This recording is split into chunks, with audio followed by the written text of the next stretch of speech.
Vamos a continuar con la actividad. Les pedimos a todos tomar asiento en silencio, por favor, y apagar sus teléfonos celulares. Bueno, a continuación, daremos inicio al bloque Litigación en los nuevos tiempos, desafíos técnicos y éticos. Esta mesa será moderada por el señor Sebastián Yantén, quien es abogado de la Universidad Diego Portales, máster en Necesidades, Derechos y Cooperación al Desarrollo en Infancia de la Universidad Autónoma de Madrid y profesor de Derecho Procesal de la Universidad Diego Portales. Profesor, le damos la palabra. Muchas gracias.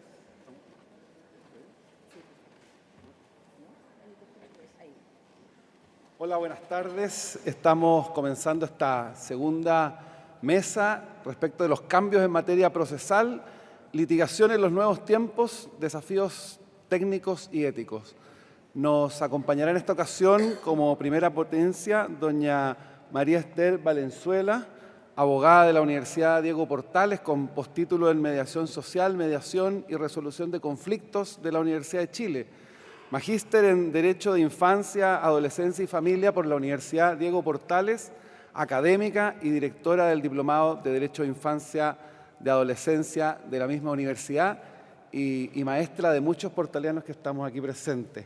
Así que, en honor al tiempo, dejamos con ustedes a María Esther Valenzuela. Gracias.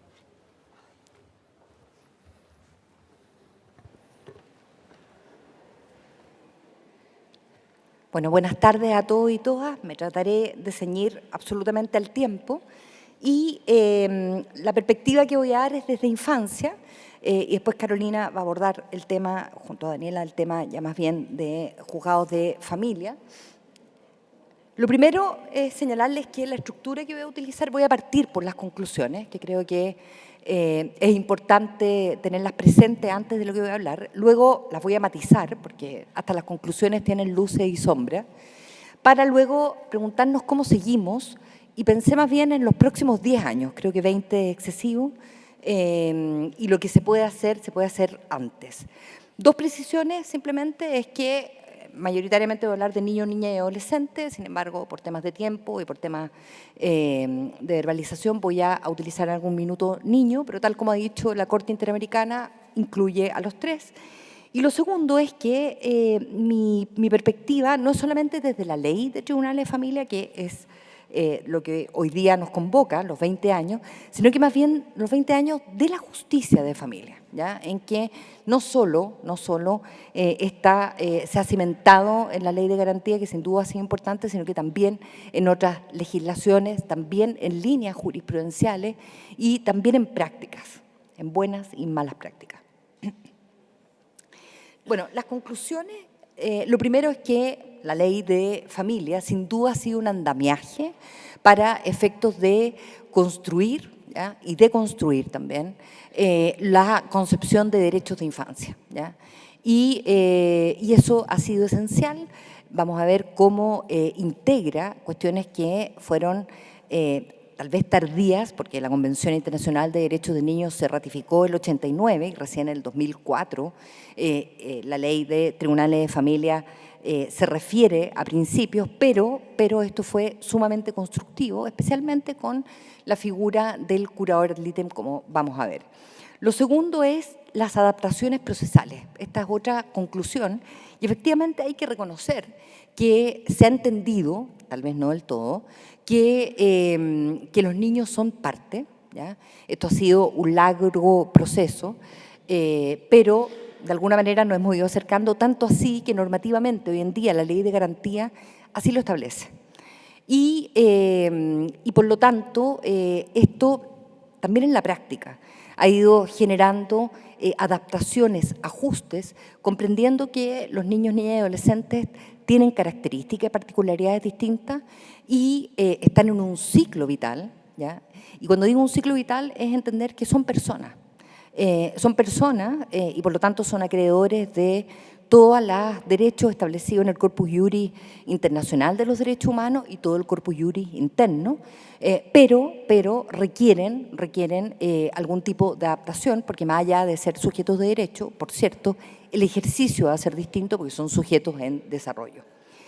Luego, otra conclusión es el acierto de la interdisciplinariedad, que los tribunales de familia incorporaran esta figura del curador ad litem, siendo psicólogo o trabajador social, fue sumamente importante. Y ustedes me van a decir, ok, los tribunales de menores sí tenían trabajadores sociales. Sin embargo, la fórmula de trabajo y la fórmula en que existía un abordaje de los casos era distinta. También la interdisciplinariedad en cuanto a los programas de representación, ¿ya? Hoy en día el programa Mi Abogado se conforma por abogado, psicólogo, trabajador social, y el programa La Niñez se defiende por abogado y trabajador social, que son parte de los equipos de defensa especializada, no son parte del servicio o de los programas, ¿ya? Por lo tanto, el rol es distinto. Y esto vamos a ver cómo es algo absolutamente único a nivel internacional. Otra conclusión es el avance significativo del debido proceso, eso se relaciona con lo anterior, y el acceso efectivo a la justicia, ¿ya? Son dos derechos fundamentales que se nos olvida y que de alguna manera subyacen, ¿ya?, a todo lo que vamos a ver ahora, que han sido verdaderos logros y que concluimos a propósito de estos 20 años de justicia de familia. La incorporación normativa, jurisprudencial y práctica de principios como el interés superior, el derecho a la participación, derecho a ser oído, autonomía progresiva, ¿ya?, que uno empieza a revisar en los distintos fallos, en los distintos alegatos, en las distintas construcciones de teoría del caso de los abogados y su estrategia psicosociojurídica en materia de infancia, y efectivamente estos principios están presentes. Y luego la existencia de un cambio de paradigma, ¿ya?, que obviamente impacta a la justicia de familia y hay que valorar, ¿ya?, a propósito desde la justicia de familia, esta incorporación, porque es parte de un sistema de protección integral que es lo que finalmente instaura la ley de garantía, ¿ya? Un sistema en que no solamente está conformado por normas, por instituciones, por programas, por políticas públicas, sino que es todo eso. Y dentro de eso tenemos el sistema judicial de protección y tenemos también el sistema administrativo con esta bajada local que conocemos como las OLN y que están en proceso de instalación. Hay matices, incluso desde las conclusiones con las cuales partimos, porque efectivamente no todo es blanco-negro y todo tiene luces y sombras, como decía al inicio. Respecto a la justicia con enfoque de derechos de infancia, bueno, claramente este marco normativo de la 19.968 instaura, junto a líneas jurisprudenciales, que como sabemos, por ejemplo, cuando empezaron a declararse nulas aquellas causas en que el niño no era escuchado, ¿ya?, eso ha marcado el tema también de la instauración y la concepción del interés superior del niño desde, fondo jurisprudencialmente, una comprensión del desarrollo ya del niño.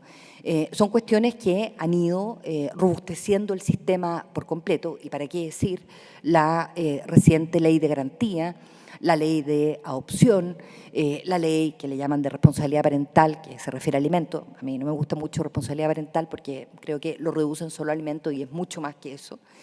Y acá, sin embargo, estamos a medio camino, y ese es un poco el matiz, porque persisten, en el fondo, en teorías del caso, en estrategias y también en decisiones judiciales, la idea del niño no como sujeto de derecho, ¿ya?, no como este enfoque de derechos, ¿ya?, sino que un enfoque desde las necesidades.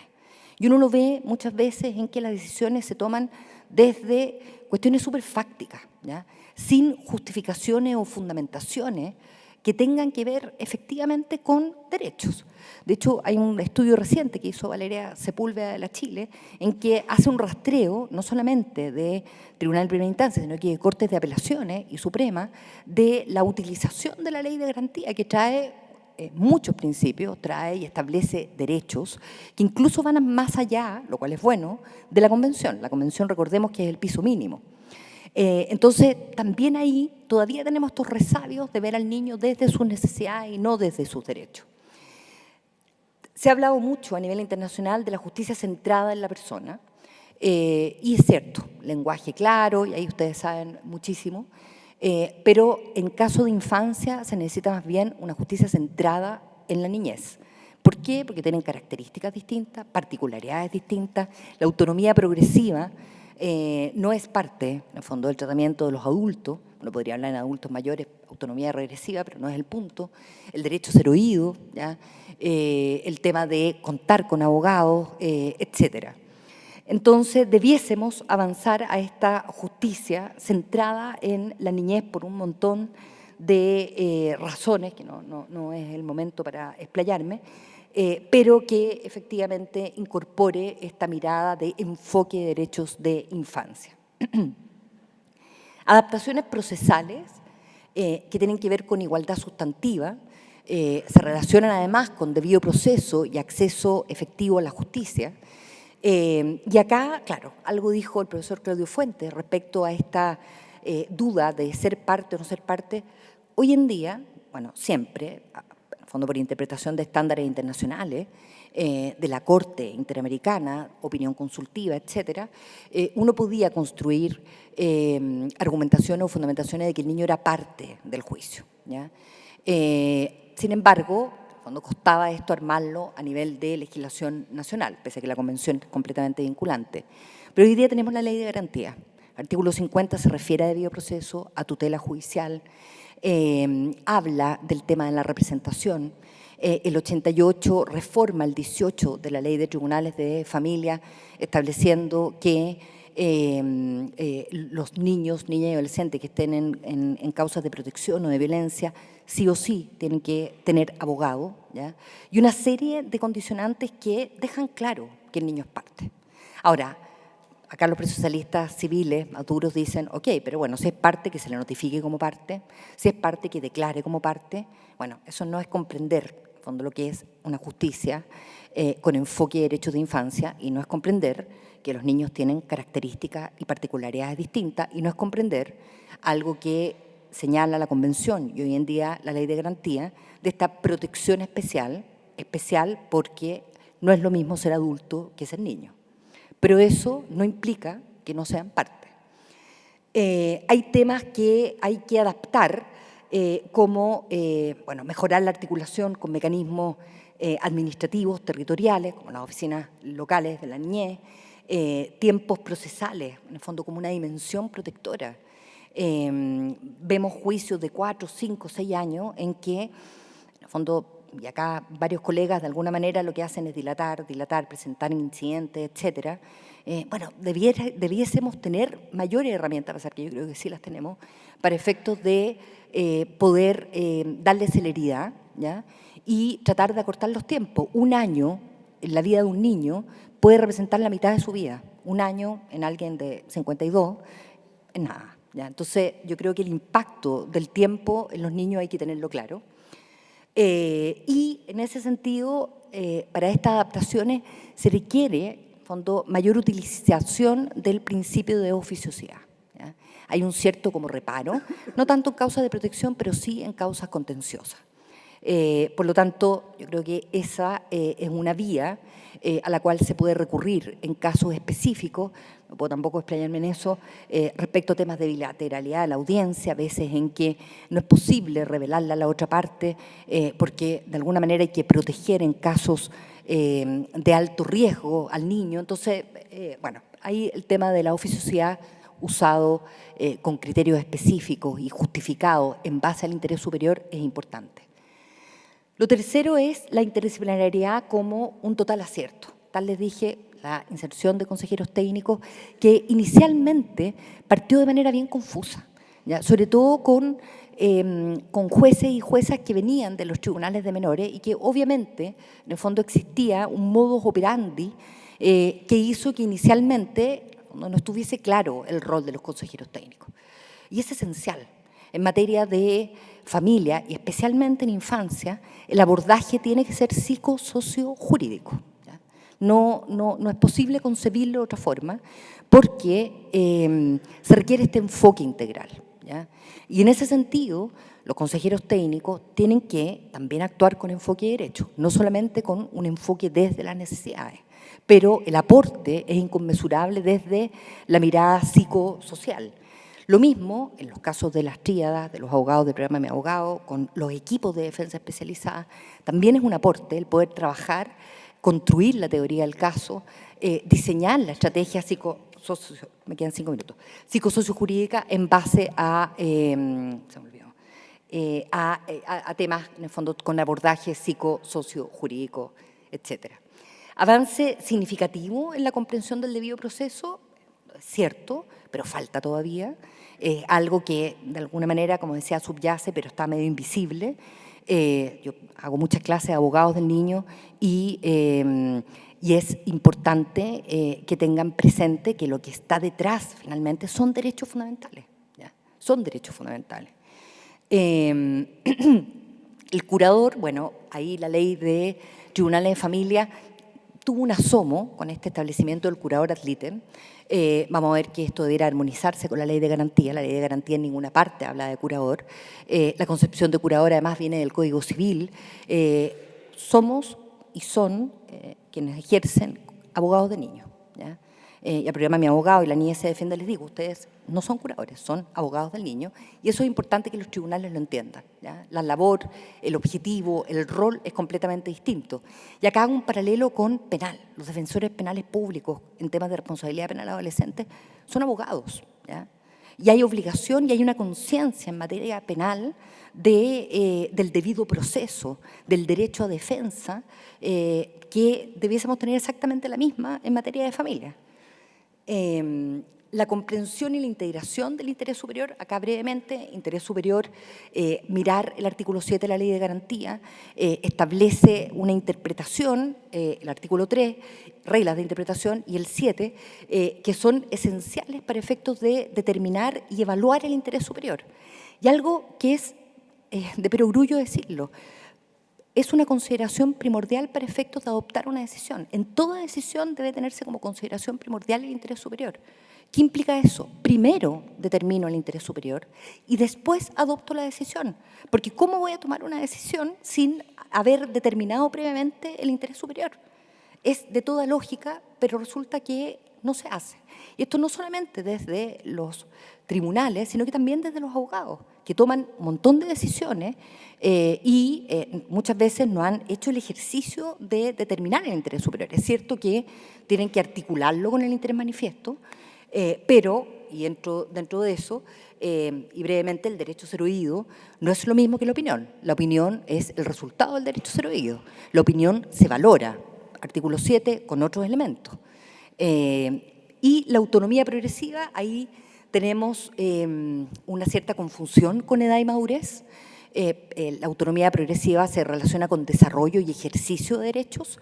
En segundo lugar, tenemos que preguntarnos cómo estamos determinando la autonomía progresiva, que es trascendental, es basal para efectos del ejercicio de derechos. ¿Ya?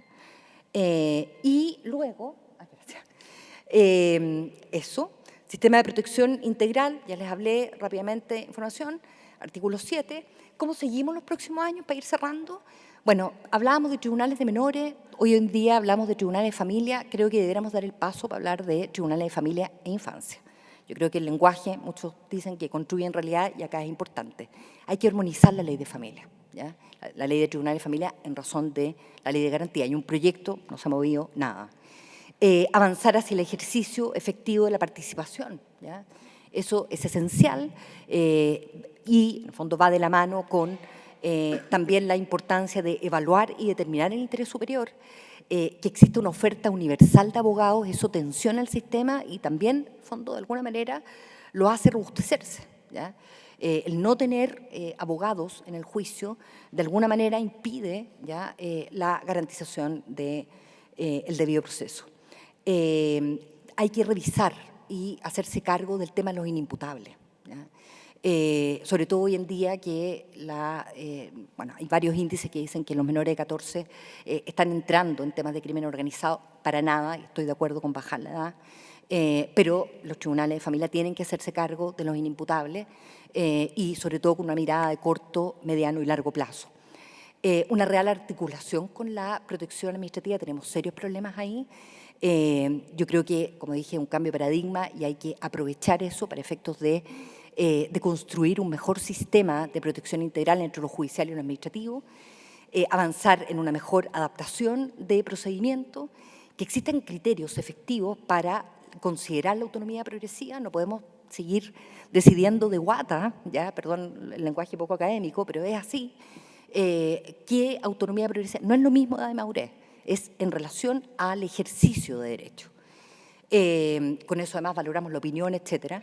Formación especializada, ¿ya? Y esto a nivel, lamentablemente se fue Juan Enrique, pero se lo he dicho y se lo voy a decir, debiese haber una línea obligatoria, ¿ya?, de especialización. No es lo mismo capacitación que formación especializada en derechos de infancia, que además tiene un alto impacto.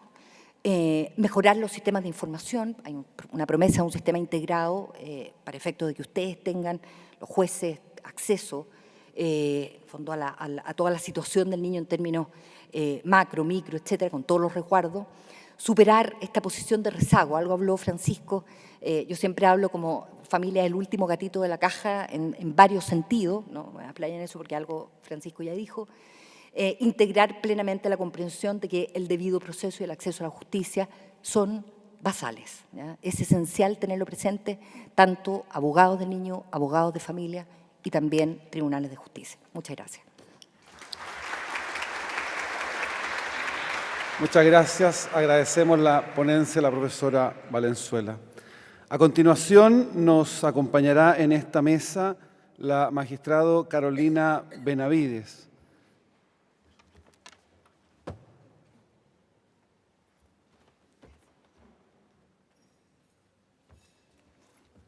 La magistrado Benavides es abogada de la Universidad de Chile, magíster en Derechos Fundamentales, Violencia de Género e Infancia por la Universidad de Jaén, diplomada en Abuso Sexual Infantil por la Pontificia Universidad Católica de Chile.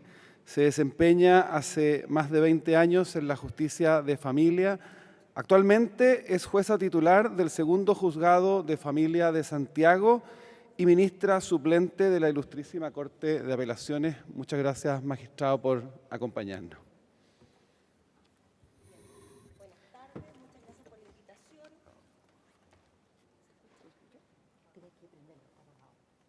Ahí sí. Buenas tardes, muchas gracias por la invitación. Quiero agregar al currículum que soy madre de 5 hijos y corregir que mi tribunal es el Segundo Juzgado de Familia de San Miguel. Bueno, en este espacio he querido abordar los desafíos éticos y técnicos de la Judicatura de Familia, mirado precisamente desde la posición en que hoy día estamos los jueces luego de 20 años de entrada en vigencia de la Ley de Tribunales de Familia. Y los quiero invitar a hacer un recorrido acerca de por la producción legislativa que ha tenido el país desde aquella época hasta el día de hoy, para que podamos ver qué ha sucedido en estos 20 años, dónde estamos y qué es lo que nos falta por hacer.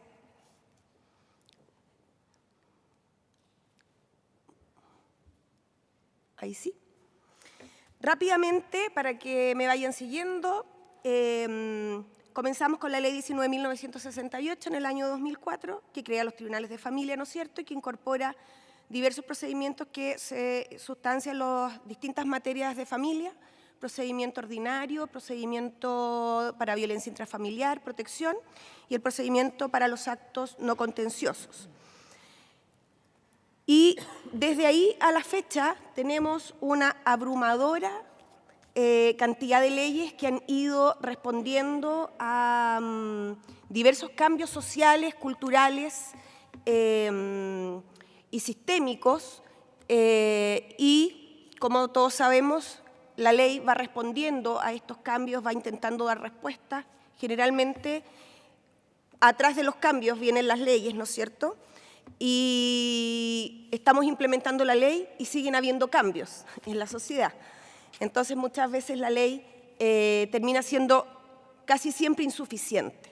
Y de ahí el desafío para la judicatura y para los abogados también, que tienen que intentar proponer soluciones para los casos de sus representados, que muchas veces no tienen una solución tan simple y tan prístina en la legislación. No aparecen casos descritos tan idénticamente a las situaciones que tienen que litigar ante los tribunales de familia. Y así entonces se dicta la Ley 20.032, que regula los aportes financieros a los entes colaboradores acreditados, el sistema de protección infantil, relevante en el contexto del apoyo a la infancia, luego la Ley 20.066 sobre prevención, sanción y erradicación de la violencia intrafamiliar, con protección a las víctimas. Todos sabemos que recientemente tenemos en vigencia la Ley de Violencia de Género, que viene a complementar y a modificar en algunas partes del articulado esta ley, fortaleciendo la protección a la mujer frente a situaciones de violencia en su calidad de tal. La Ley 20.084, que establece la Ley de Responsabilidad Penal Adolescente, la Ley 20.427, que modifica la Ley 20.066 y 19.968, incluyendo el maltrato al adulto mayor, modifica también el artículo 5 de la Ley 20.066, estableciendo la presunción de riesgo especial para las personas mayores de edad, cuestión que había estado abandonada por algún tiempo, que continúa en gran medida abandonada, pero que de alguna forma los tribunales de familia tratamos de absorber las problemáticas que afectan a los adultos mayores, que es un grupo vulnerable de nuestra sociedad, en aumento creciente, toda vez que nuestra población está envejeciendo. Tenemos cada vez más adultos mayores, tenemos cada vez una adolescencia que se hace menos parte de la solución de los problemas que les están afectando. Continuamos con la Ley 20.526, que tipifica el acoso sexual infantil, pornografía y posesión de material pornográfico infantil, que si bien no es de competencia de nuestros tribunales de familia, claramente tiene repercusión en los grupos de atención que nosotros tenemos, que son los menores de edad, que se pueden ver afectados por alguno de estos delitos. Y si bien el delito va a ser conocido en sede penal, la medida de protección a adoptar respecto de ese niño, niña o adolescente, sí va a ser competencia de los tribunales de familia. Por lo tanto, las leyes penales que afectan a los niños, niñas y adolescentes tienen una repercusión directa en los tribunales de familia. Ley 20.536 promueve la buena convivencia escolar y previene todas las formas de violencia en el ámbito educativo.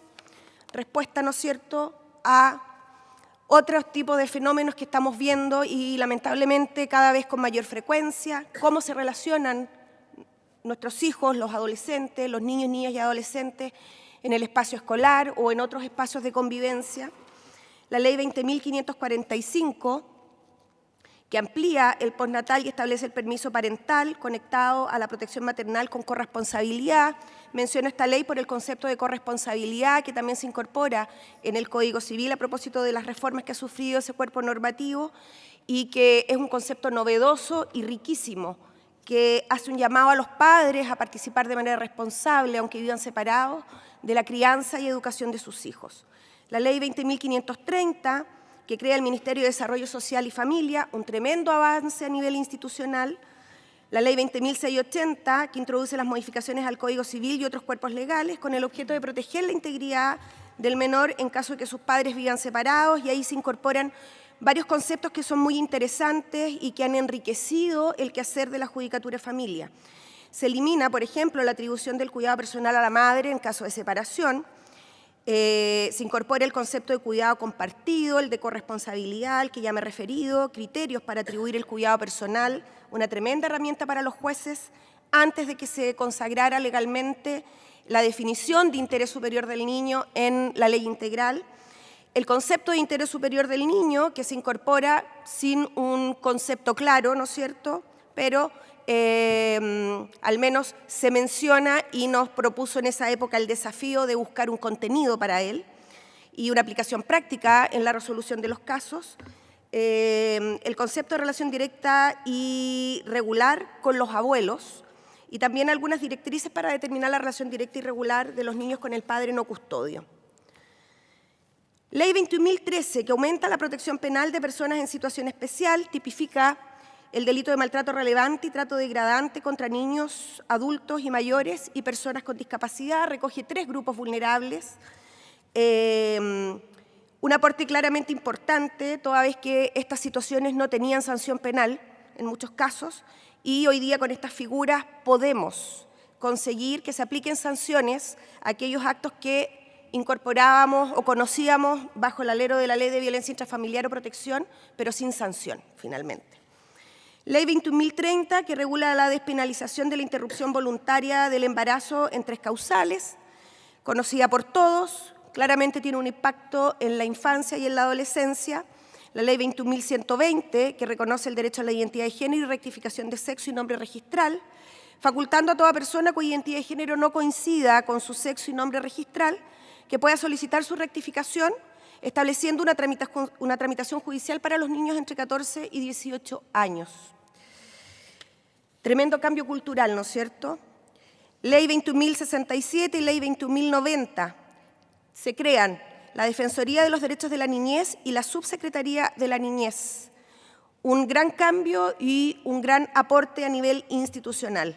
La Ley 21.012, que refuerza la tipificación del femicidio y crea el delito de violación con femicidio, ampliando su alcance más allá de las relaciones formalizadas, impacta claramente en las relaciones familiares e infancia. Continúo. Parece que ha cambiado el escenario para la litigación, ¿no es cierto?, con esta revisión rápida. Ley 21.302, crea el Servicio Nacional de Protección Especializada a la Niñez y Adolescencia. Su objetivo es garantizar la protección especializada de niños, niñas y adolescentes gravemente amenazados o vulnerados en sus derechos, la cual se define como definiendo el diagnóstico especializado, restitución de derechos, reparación del daño ocasionado y la prevención de la ocurrencia de nuevas vulneraciones. Esos son los ejes de acción de este servicio. Una tremenda modernización a la mirada de la infancia vulnerada, ¿no es cierto?, y no de manera aislada, sino que de manera integrada. La Ley 21.331, reconocimiento y protección de los derechos en la atención de salud mental, un tremendo tema, contingente. Hoy día hay un deterioro en materia de salud mental en todos los estamentos, en todas las edades. Es impresionante cómo niños de la primera infancia ya dan muestras de afectaciones en materia de salud mental. Y esos son los usuarios que tenemos los tribunales de familia. Por regla general, a los tribunales de familia no llegan personas sin conflicto y sin afectaciones emocionales por los conflictos familiares que están viviendo. Llegan claramente afectados emocionalmente. Y esa afectación emocional, si no tiene una atención pronta, cronifica los conflictos familiares. Un tremendo desafío para llegar con una justicia oportuna. Ley 21.378 establece el monitoreo telemático, un tremendo aporte y complemento a la Ley 20.066. Ley 21.389 crea el Registro Nacional de Deudores, la Ley 21.484 sobre responsabilidad parental y pago de las deudas de pensiones. Ley 21.430 establece las garantías y protección integral de los derechos de niñas, niñas y adolescentes. No me voy a detener porque ya ha sido mencionada y referida por varios de los expositores que me antecedieron. Ley 21.483 aumenta penas por delitos graves cometidos contra menores adultos, menores y personas con discapacidad. Ley 21.675 estatuye medidas para prevenir, sancionar y erradicar la violencia en contra de la mujer por razón de género. Ley 21.760, la ley recientemente promulgada y tan esperada, ley de adopción. Cuento hasta aquí 28 cuerpos normativos a nivel nacional. Hay algunos que se me quedaron afuera, por ejemplo, la imprescriptibilidad de los delitos sexuales en el año 2019, la ley de entrevistas videograbadas, que se mencionó en algún minuto. Ni siquiera quiero hacer referencia a la ley de los retiros de AFP, porque eso fue un caos para todos los tribunales. Pero se suman a esta tremenda producción legislativa que ha complejizado el quehacer judicial. ¿Qué implica entonces, o qué ha significado que en 20 años Chile haya promulgado tantas leyes relacionadas con la familia y la infancia? Y aquí quiero pasar a la segunda parte, después de este recorrido, que puede ser algo latero, pero creo que es bastante gráfico, ¿no? Implicancias jurídicas y sociales, entonces, que se han producido en nuestro país a propósito de esta proliferación de leyes que responden a necesidades que se dan respecto a la familia e infancia. Consolidación de un marco normativo especializado. Lo que es bueno, aquí nos vamos a poner positivos, pasando de un derecho de familia centrado en lo patrimonial y civil a un sistema orientado a la protección integral de derechos. Nos hemos ido alineando con los estándares internacionales, queda mucho por hacer, es verdad, pero hay muchas leyes que han ido respondiendo a la Convención de los Derechos del Niño y a recomendaciones de los organismos como la ONU, la OEA, y Chile ha ido buscando, de cierta manera, cumplir y adecuarse a estas obligaciones internacionales. Tenemos la creación de una nueva institucionalidad, bastante más robusta, bastante más interdisciplinaria y con mejor coordinación, pero queda muchísimo por hacer. Se creó la Subsecretaría de la Niñez, la Defensoría de la Niñez, el Servicio Nacional de Protección Especializada, programas de protección especializada y oficinas locales de la niñez que están implementándose, aún no llega a todas partes, entre otras, lo que ha transformado la red intersectorial y el aparato estatal. Hemos reconocido derechos emergentes como la identidad de género, la corresponsabilidad parental frente a la violencia de género, autonomía progresiva, derecho a ser oído, derecho a la representación jurídica, a la no discriminación y el derecho a vivir en familia. Respetando las diversas formas de familia, tal como señaló la ministra hace un momento, que hoy día tenemos que reconocer, por citar algunos conceptos que se han ido incorporando y que responden a derechos fundamentales. Y la expansión del rol judicial,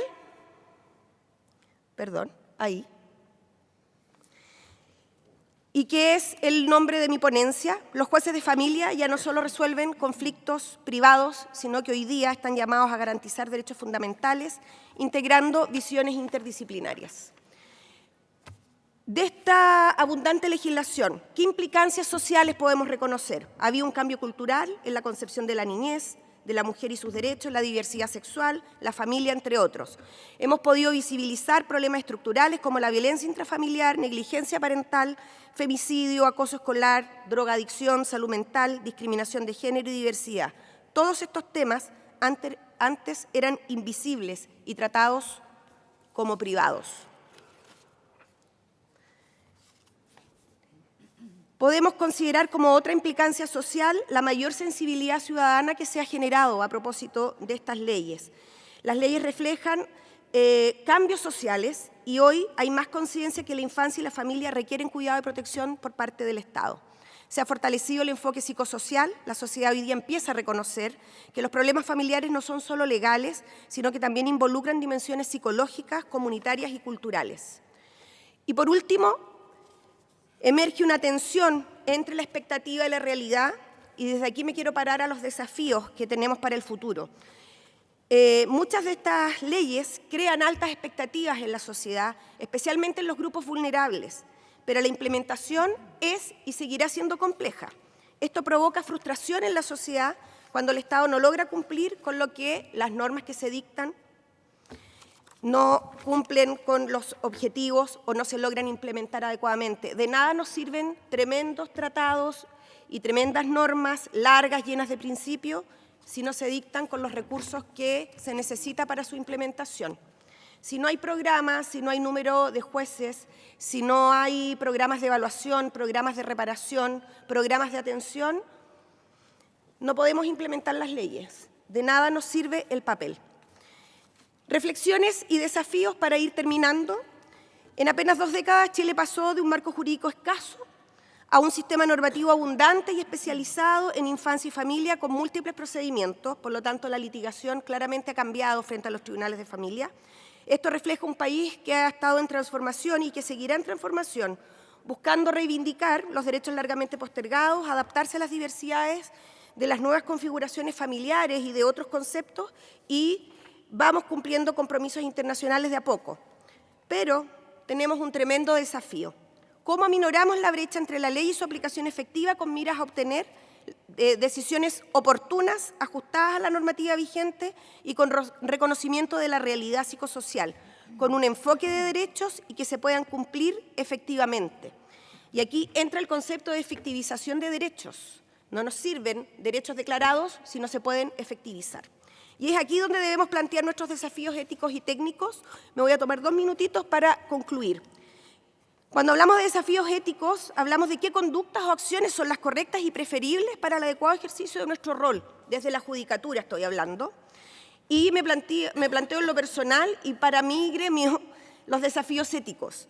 Cada otro estamento o los demás operadores deberán plantearse a su vez cuáles son sus desafíos éticos y técnicos para colaborar en la implementación de toda esta normativa. Por lo que me corresponde, capacitarse de manera permanente es un desafío ético. Podrá tener una dimensión técnica, pero es un desafío ético. Es lo que preferiblemente debe hacer un juez.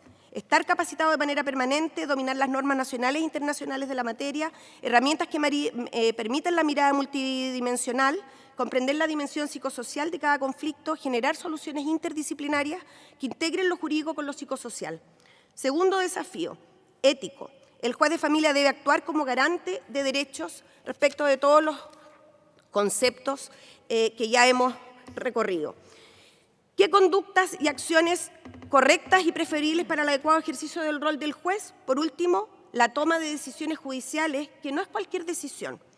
El juez debe actuar con imparcialidad frente a la alta emocionalidad de los casos y dimensionar la trascendencia de las decisiones de impacto vital. Estamos afectando vidas.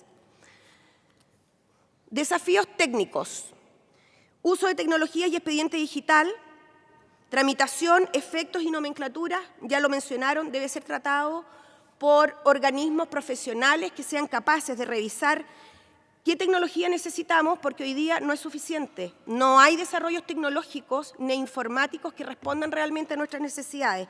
Implementar interconexiones que hoy día todavía no tenemos en materia de OLN, en materia de violencia intrafamiliar de género. Estamos trabajando con interconexión que está consagrada en la ley y que no está implementada. Valoración y comprensión de la prueba pericial en general y especialmente la prueba psicológica y social a propósito de las interdisciplinas, la formación continua en estos enfoques interdisciplinarios, decisiones jurídicas con razonamiento jurídico y justificación. El razonamiento y la justificación es garantía para el justiciable, es garantía para los abogados también y para sus representados. Un desafío técnico, el lenguaje claro para el público, que entienda lo que está recibiendo como respuesta del sistema. Tiempos procesales, agenda, recurso humano, ¿para qué decir? Eso hay que abordarlo de una manera profesional, con profesionales que puedan dar buenas iniciativas, que sean todas las instituciones que participen de poder revisar la agenda, las audiencias reservadas que no se hacen por falta de tiempo, audiencias incidentales que son inexistente prácticamente porque no hay tiempo. ¿Cuánto sirve una audiencia incidental para resolver una problemática que se tramita 6 meses por papel? O digo, en el sistema CITFA. Traslado, sin posibilidad de prueba. Si tuviéramos la posibilidad de audiencias incidentales, tendríamos la posibilidad de darles la posibilidad a los abogados que litiguen, ¿no es cierto? Y que puedan entregar al juez la información suficiente para resolver. Y así un sinnúmero de desafíos que ya no son desafíos éticos desde la judicatura, son desafíos a nivel país. Programas de evaluación e intervención idóneos, profesionales competentes, plazas suficientes, reconocimiento de la problemática y abordaje de la temática de salud mental, estamos absolutamente al debe, representación jurídica, hemos ido avanzando, notificaciones y correo electrónico para hacer los procesos más expeditos, ampliar la normativa, el concepto que existe en cumplimiento de alimentos para otras materias. Hoy día el correo electrónico todo el mundo lo maneja, todo el mundo tiene la tecnología. Entonces, ahí tenemos que seguir avanzando para que los procesos puedan tener una pronta respuesta. Y la virtualidad, con todas las virtudes y los defectos que pudo tener, seguir revisando el concepto y la posibilidad de aplicarse en aquellos casos que haga una justicia más expedita y, por supuesto, no establecerla para aquellos casos en que se requiere la presencialidad. Quiero dejar una conclusión, si me lo permiten. Una judicatura de familia verdaderamente eficaz no se limita a administrar justicia. Este es nuestro desafío. Debe abordar cada caso con una mirada interdisciplinaria y especializada. Solo así es posible reparar vínculos, reconstruir dinámicas familiares dañadas y fortalecer el tejido social. Este es el desafío y también la responsabilidad a la que todos estamos llamados, no solo la judicatura, el Estado, la administración, salud, educación, nuestros legisladores y todos los operadores del sistema, defensoría, abogados, todos tienen algo que aportar en esta misma línea. Muchas gracias. Agradecemos la exposición de la magistrada Benavides.